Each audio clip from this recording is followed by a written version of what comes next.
Hello, it's Mark from Landmark Financial Services Group. Today we're going to talk about stock options. It's the second in our series on equity compensation.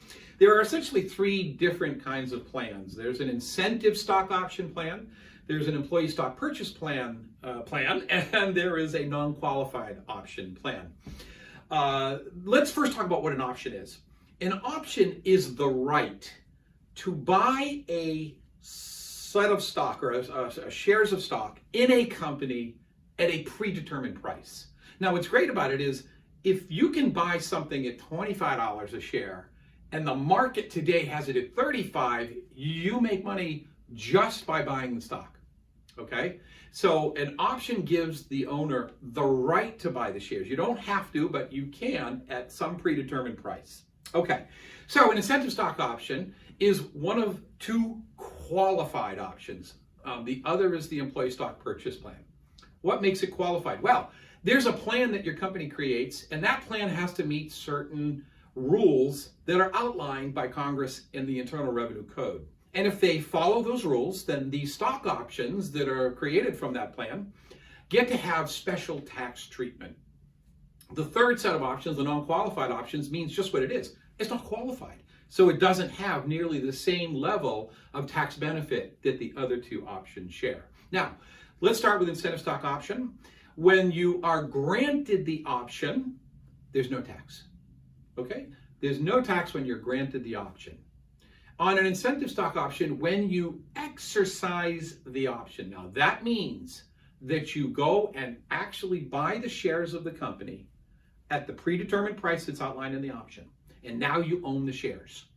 And at that moment, that gain that's already in the option, because you're never going to buy it with it lower, you're going to buy it when the fair market value is higher, that gain is not taxable for regular tax.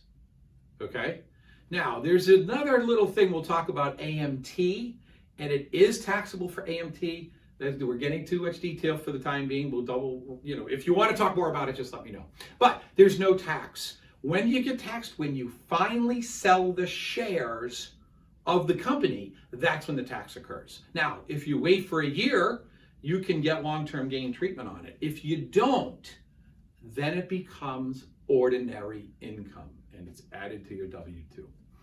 Employee stock purchase plan shares is another plan that's created by your company that allows you to buy the stock at a price that is 85% of today's fair market value. That means the minute you buy it, you're already winning, okay?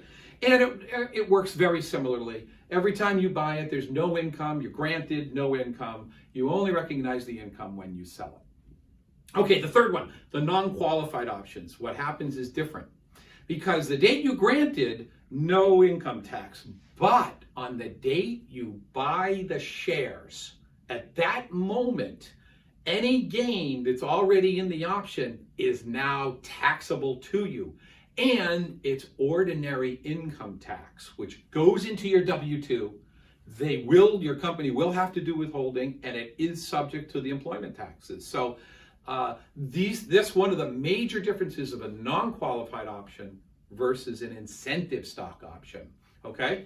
I know this sounds a little bit confusing. I'm sure it might be sound that way. Please give me a call. I'm happy to walk you through it any time.